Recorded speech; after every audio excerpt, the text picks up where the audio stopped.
We're now joined by the host of the wildly popular podcast, Pod Save America. I know what you're thinking if you're listening. There are a lot of hosts at one desk, and they are, and they look fairly good. Former White House aides during the Obama administration. Here's the dreaded local angle. North Reading's Jon Favreau. That's pretty exciting. Absolutely. North Reading. Local boys. Wherever that is. John Lovett, we have no idea where he's from. Hi, John. Nice to have you. Nowhere important. I'm from a place called New York. Oh, okay. Oh, we have heard of that, actually. It's a giant city. And people, all right. Do you mind if I get back to local? And Dedhams, as I say. Tommy Vitor. Hello, Tommy. How are you? Nice to have you.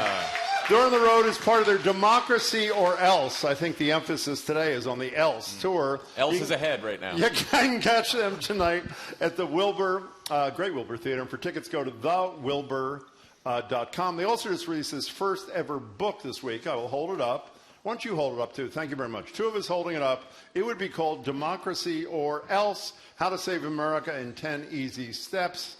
Welcome to all three of you. We're thrilled to have you. Thanks so much for being here. Having us. Okay, so I've been a long-time fan of your podcast. It's a great podcast, very funny, very insightful. I was listening to you one last week about the debate, and I was getting all psyched about the debate. You know, Joe Biden was going to come out, and he was going to restore our faith, and needless to say, that didn't happen. So let's start with Dedham native Tommy Vitor. What did you think of what did happen last night? I thought it was a very bad night for the people who want democracy in this country. I think Joe Biden had a couple of things he needed to do. One was put to bed concerns about his age and ability to do the job, and I think he exacerbated them at the debate last night. He didn't do a great job advancing his core message. There were times when he struggled to get through answers, and it did not go well. He also, I don't think, managed to put Trump on defense about core issues where he needed to, like abortion access, like January 6th, like the multiple convictions. So it was a very bad debate for Joe Biden. How about North Reading's John? It was a disaster. It was a disaster. I mean, and we all know it was a disaster. We all saw it with our own eyes. And everyone's afraid to kind of say it because we're all afraid of the fact that Donald Trump poses a threat to our democracy, to everything we believe in, everything we hold dear. We desperately don't want him to be president again. We also I think Joe Biden has been an excellent president. I think he is a fundamentally decent, wonderful human being. But part of the job of being president is to make the case for yourself, for the country, for the value of democracy, and to make the case why Donald Trump shouldn't get 4 more years, a convicted felon who tried to overturn the last election and incited an insurrection in the Capitol. And he did not make that case in the one opportunity he may have, because who knows if Donald Trump will even agree to the second debate. And what we saw last night was the biggest moment of the campaign so far, and it may be the biggest moment of the campaign from now until November. John Lovett, you want to add something? No, I think you hit the nail on the head. It was a tough watch, people. It was a tough watch. But here, I'll say this. You know, why are people have been nervous and worried about whether or not the risk of Joe Biden's age costing him the election, whether or not that was a bigger risk than trying to find somebody new, right? And so people are nervous because they love this country and they want what's best for it. What's different about the Democratic Party, what's different about this moment, is we're having this conversation because we're not afraid of each other and we respect each other. And there are going to be people that think the best thing to do is stick with Joe Biden. And there are going to be people that think the best thing to do is have an open convention. But on the Republican side, when they disagree, Donald Trump tried to have his vice president hanged. When the Republicans disagree, they have death threats and are afraid for their lives and are afraid to speak out against Donald Trump because they believe they can't, because he's a danger, because he doesn't believe in democracy, doesn't believe in basic democratic values. So the answer in this moment, the first step, is to do democracy, which is to allow a big, messy, open conversation about what's best for this country. And if Joe Biden is going to be the nominee, we'll fight like hell for him. But until the convention is done, we're going to debate who the best nominee should be. You know, Tommy, you did a podcast, 3 of you, last night at midnight, and I listened to it, and I was very disappointed, I have to say. I was. You didn't address what Marty and I consider to be a critical issue. Should they play 9 holes or 18 holes? What would you say? I cannot believe that the most passionate 45 seconds of the debate was about golf handicaps. Oh, yeah. That was when I threw up my hands, and I was like, I don't know that I can. I think I briefly left my body during Here's what I think. Let them golf. You two want to go golf together? Go golf into the sunset. Have a great time. It's what they should be doing. They're 78 and 81. That's right. That's what go they should golf. be doing. Settle this thing on the course. You know? Yeah. Biden said he had a 6 handicap. I don't know about that. That's a pretty low handicap. Yeah. Trump says he's seen his swing, and he's suspicious about the 6 handicap kind of thing.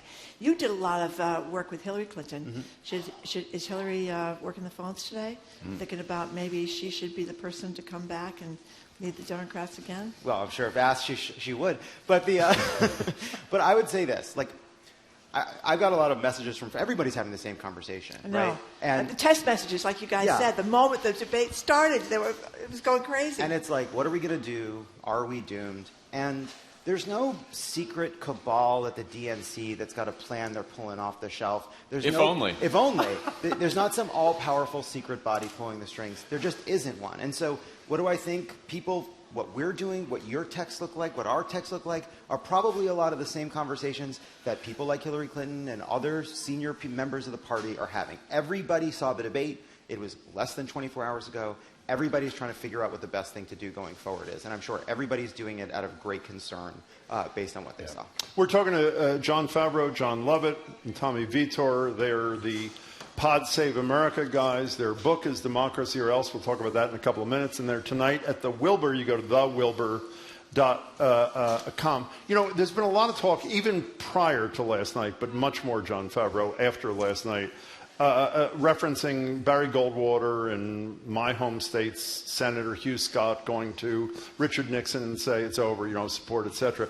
Does your former boss have that kind of a relationship that with Joe Biden, that he could have an honest conversation today, this weekend, next week, an honest conversation, not so much, well, about what happened Thursday night and what should happen next, or no? They absolutely have that relationship. He absolutely can have that honest conversation. I don't know if he will or not, but I also think that the bigger question is, will Joe Biden listen, or who will Joe Biden listen to if people go to Joe Biden that are close to him? And who does he listen to other than his wife? His wife, his sister, his family. Mike Donnellan, Ron Klain, Steve Ricchetti. He's got a close circle of aides that he listens to, and I imagine they're having conversations right now. And if they decide he's the nominee and he can do it and he's up for it and he's going to prove to everyone over the next couple months that it was a bad debate and he can still beat Donald Trump, then that's Joe Biden's decision. And, you know, as three people who desperately don't want Donald Trump to win again, we're all in on that. But if he decides to step down or step aside, then, you know, we'll have a couple weeks until August, and it'll be a fun convention. August 19th. You know, Tommy, we'll get to the book in a second, and it is very clever, and I like all the pictures and all that. It's called kind of Democracy stuff. or Else, and it's available in fine bookstores. That is correct. Right that is now. correct. But That's you know, correct. the fact that last night was kind of a surprise to a lot of us, but the fact that people were very worried about Joe Biden early on, and that he called himself a transitional president when he ran, and that fooled a lot of people, including me, that I thought he was going to be. They're mad at him, and they're mad at the Democratic Party for not recognizing early on. It's kind of like what happened with Hillary, all due respect, is that there was no one, except for Donald Trump, less popular than Hillary Clinton, and she ended up being the nominee. And for months we've been talking about the same fears about Joe Biden, and he's the nominee again. So you do worry that the Democratic Party, or those people, don't have the capability of doing something, even if they think they need to. Yeah, I mean, I think a lot of folks think that the Democratic Party, the sort of apparatus, has some mechanism to force a candidate off the ticket. They don't. They just don't at all. Joe Biden needs to make this decision. And so I think Joe Biden's age was not a secret going into last night, right? All of us knew it was not just a concern of ours personally, but I think 68% of the electorate in the most recent New York Times poll said they had concerns about his age. So what last night was an opportunity to put those concerns to rest, and he failed to do that, and that's why people are freaking out this morning. So, Can I stay on these connections? I mean, you guys have connections, everybody. We have connections to nobody. We pretend we do, but nobody. Did they not know? Did Joe Biden not know? Did his aides not know that no matter how much rehearsal there was this week, that Joe Biden was just not ready and may never be ready for a stage like it? Forget Donald Trump's presence. Joe Biden himself. Didn't they know this was going to happen? I think they have told themselves a few things over the last couple of years. There was a lot of hand-wringing before the midterms. Some people thought there was going to be a red wave. Democrats win the midterms. I think that's because the Democratic Senate candidates and the Democratic House candidates were quite strong, and the Republicans they were running against were quite extreme. I think the Biden White House took that to mean it has some kind of reflection on Joe Biden. I don't think it did. And then they are rightly proud of their record, of Joe Biden's record. And then he's had moments. He had a good State of the Union address. Right. We've seen him in other speeches where he was pretty strong and energetic. And I think that they hoped that Joe Biden would show up. They had a week of prep. He had a bunch of sleep during that week, and he prepped a lot. And so, I think they told themselves that maybe he was a game day player and he could show up. Okay, tell us about the book, Democracy or Else. It's got to be John Lovett. He's mentioned the book like 9 times already. So okay. do you want to talk about the book or what? You're a real scam. So I think, look, we wrote the book, and we wrote it irrespective of who the nominees of either party would be. But we did write it for a moment when people feel pretty skeptical and frustrated and dispirited by politics. So it's pretty fitting that we're around, that we're getting to talk about it today. We did not know we'd be watching the most heartbreaking debate of our entire lives. But what the book is really about is how do you encourage people to participate, and what's the best way to participate, especially when people are cynical, especially when politics feels frustrating? And the answer is to get informed and find the ways that you have agency, whether at the local level, the state level, or the national level. And to remember that when you participate in politics, it's obviously a good thing for the world, but it's a good thing for you. That when politics is about more than just consuming opinions and takes, even if they're incredible, it can be dispiriting and pessimistic. But when you're out in the world talking to people, it feels additive. And after 8 years of doing this show together, we've gotten to meet the smartest, funniest, most creative organizers and politicians and canvassers, and their advice helped us make this book, and we tried to make it as funny and entertaining as possible, because if politics feels like a slog, you're not going to stick to it. There has to be joy in the fight, and it's illustrated. And I can't stress that enough. Big beautiful illustrations. The only thing missing is it doesn't tell you how to fill out a visa application in November, but maybe that's the next. That's for the sequel or else. It's still the paperback. Can we go one step up, John? We had Darth, Kerns, Goodwin yesterday with us. Wow, and step down for today. Tough day for you guys. We were saying the same thing. No, we weren't saying the same. And one of the things we posted there, we've talked to a lot of people about it lately, but you've been in the center of the storm in recent times. 2016, as Marjorie said, the American public didn't like either candidate. 2024, we hear the term I'd never heard before, double haters. People don't like either candidate. What do you do? This is grassroots fixing, I would argue, if I can describe your book that way. How about on the next layer up? What do we do to get candidates or candidate that the American people say, I'm excited about, like I was about Barack Obama, for example? Well, I think, as you said, you start at the local grassroots level, right? We need to, you can't just go tell someone, oh, go run for president. Though in this book, the 10th step is if you want to run for president. So stay tuned. But I think when we got involved and we started Pod Save America and Crooked Media, it was around the 2018 midterms. And even then, we met so many really inspiring, young, diverse candidates for the House of Representatives from like all ideological sides of the spectrum, left to center left, and a lot of them ran for the very first time in their lives. They hadn't had a long career in politics. They were just inspired to go do it. And now I do think the Democratic Party has a bench beyond this election, whether it's Governor Gretchen Whitmer in Michigan or Josh Shapiro in Pennsylvania, Raphael Warnock in Georgia, Wes Moore in Maryland. And that's just at the gubernatorial level. How about the woman down the street who's going to join you tonight? Maura Healey is going to be at the Wilbur with us tonight. And what's the word on? I know it puts you in a tough spot considering you're hanging out with her tonight. She's not listening now. What's the word on Healey beyond our borders? Yeah, I honestly, but beyond Massachusetts, yeah. Honestly, we live in Los Angeles now, so I haven't heard much. Because I know that she's a very popular governor of Massachusetts, and I would be too proud because Hold on. So you guys knew some out there in California. Yeah. What do you think if Joe Biden does step aside? Is he the logical person or not? I don't know if he's the logical person, but he's going to be in the mix. It'd be a big fight. He'll be in the mix. Yeah, big fight. Who else? Just mention the vice president will be in the mix. Gavin Newsom, Gretchen Whitmer, Josh Shapiro, Wes Moore. Throwing a gay governor, Jared Polis. Yeah. We got a gay governor out there. Yeah, that's right. It's pride. That's right. But the Kamala Harris thing, we talked a lot about this. Let's assume, for argument's sake, that Joe Biden does step aside. No one thinks he's going to resign and have, I assume no one thinks, and have Kamala Harris become president and then obviously runs as an incumbent. Joe Biden's having a lot of trouble with young voters. I don't think that helped last night. A lot of trouble with black voters. Black women pretty much elected him, and black men were helpful too. if you pass over, if the Democratic Party passes over, Tom, it's for you, a black vice president, a biracial vice president, what does that do for the Democratic coalition amongst black voters, do you think?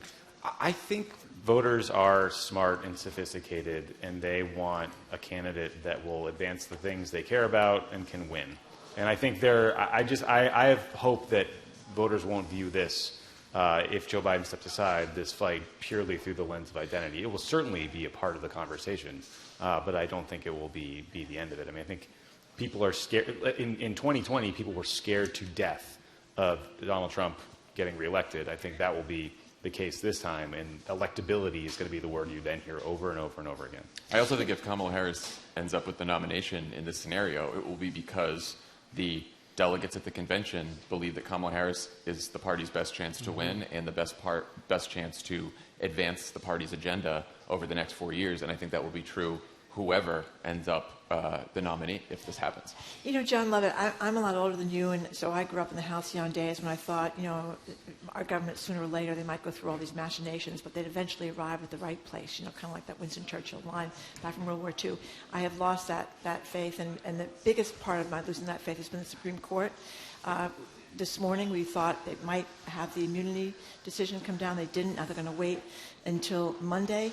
And it seems like we have not just a conservative court now, but a corrupt court. And I wonder how that plays into what you guys do in the podcast and what you hear from people when you talk to them about the Supreme Court. Yeah, I mean, I think it's one of the many pieces of evidence on the list that makes people feel really down, makes things feel hopeless, right? We elect Joe Biden, but we have this Supreme Court that overturns Roe v. Wade, that undermines the right to vote, that kicks the can on whether women in the parking lot of a hospital can get desperate medical care because they know it's bad politics, so they'd rather leave it to when it's not an election year. Like, all of that makes you feel like, well, what does it matter what I do? What does it matter if I get involved? But I think it's worth remembering, like, that's exactly what they want, right? They want people to feel like, oh, Joe Biden can't do anything, or my vote doesn't matter. You look at, though, places where they've kind of been on the leading edge at the local level of experiencing this kind of anti-democratic fervor. You look at Wisconsin, you look at North Carolina. And first, Republicans, they run roughshod, right? They take over the state. They stack the Supreme Court. They draw maps. They choose their voters instead of the other way around. But then what happens? People start to organize. They start to fight back. And it may take a long time. It may take more than 1 or 2 or 3 or 4 elections. But in the end, the best answer to this kind of anti-democratic fervor is to beat it with even more democracy. And in states like Wisconsin, in states like North Carolina, you see where it can work, where people are so animated by the need to protect their basic rights and democratic prerogatives that they come out in greater numbers and win. Can I just say that doing this standing up is fun? Yeah, I really like better this than vibe. sitting. Well, you get less tired. Yeah, and because we're here for 3 hours, you get less tired standing And up. I love the audience. I love that there's an audience here. Also, if you're ever in Dedham House of Pizza, excellent. Hornet's Nest in North Reading. Yeah, Dedham. And if you want to, and there's some really, if you're in Boston and you're looking for some great restaurants, I recommend New York. Dedham's where the Karen Reed's trial is going on. I know. Right now, the jury just came back. We have a lot of famous trials. Sacco Vanzetti. That's right, some right there in stuff, Dedham. man. That's By the way, the judge, I should have said this, the judge said after lunch the jury should go back and keep deliberating. That's the current state of affairs in Dedham. So what do you guys, if people show up tonight, you go to thewilbur.com to get tickets. There are a few left. What do you exactly do for an audience? John, I'm looking at you. So what do you do on this thing? What do you do? You know what? We haven't had much time to think about it yet. After this interview, we're hoping to go back to the hotel and meet up with Dan Pfeiffer and plan the show. No, we talk about the news of the day. We will talk about the reaction to the debate. We'll talk about what comes next. We'll be interviewing Governor Healy. We'll play a game. And what kind of game we playing? We got to figure that out, too. We want to make you laugh so you don't cry. Yeah. I just have a question for all you guys. I mean, you knew Barack Obama pretty well, worked for him. You knew Hillary really well. What was it like working for Obama? Let's start with. So I started working for him in 2004 on his Senate race. So I was the youngest guy in the press office, and by no means was I in the important meetings offering him my opinion. I was just kind of there and around and driving the press van and going to events. But I think The thing about the Obamas, especially at that time, that made them such effective politicians, both of them, Michelle as well, is they were normal people. Yeah. You know, they lived in a small condo. They just paid off their student loans. They were like very connected to the community they lived in, the community they represented. And I think that came through in his Senate campaign and then in his presidential campaign, whereas some of his opponents, not naming names here, had been kind of in the sort of elite world of Washington politics for an entire lifetime and, you know, maybe hadn't driven a car in 30 years. Stuff like that. Talking about Mitt Romney. Oh, you're talking about him. Oh, yeah. No, of course. Actually, he had driven a car with Seamus on the roof. Oh, my That's God. right. About that. That's said right. it. Yeah. You know what? The Christie Gnome is the new dog problem. Yeah, Romney's you good just now. have to put a dog on a roof to get approbation. Now it's like You're going to shoot him. Absolutely. And the goat, too. You know, I just realized, speaking of goat. Obama, John Favreau, we worked for 6 months a bunch of years ago to get Barack Obama to call into the final monthly show of Deval Patrick. And he did. And on the day that he did, we were summoned to a phone call by one of your colleagues who spoke to us like this. Jim and Marjorie, you shall say nothing except, hello, Mr. President, and thank you, Mr. President. You will not speak to him. You will do nothing Honestly, except introduce him to Having met That's you, crazy. great advice. Exactly the right way to handle you. That's a good one, John. Very good staffing. Good for them. Yeah, very good. Yeah. He would love to talk to you guys, I'm sure. I'm sure he I'm picturing would, him now. He's yeah. going to be so happy. He was the best boss that I ever had or ever will have. He was like patient, kind, generous, empathetic. Yeah. I wrote speeches with him for 8 years. Yeah. He never once yelled at me, lost his patience with me. He is brilliant. I got to learn writing from one of the best writers Let you I've bum ever a known. cig. Okay. Let me bum a His cig. wife, in her book, this is what I loved about her book, said it was really annoying to be married to him, how he just kind of sashayed in and everything seemed to come easy. She had to work so hard, and how he left her alone to go off and campaign with her. She was doing those fertility shots in her thighs all by herself. I love the fact that she kind of trashed him a little bit. That was really... See, one of our coworkers just wrote after they describe Obama, one of our coworkers says, sounds like the complete opposite of Jim.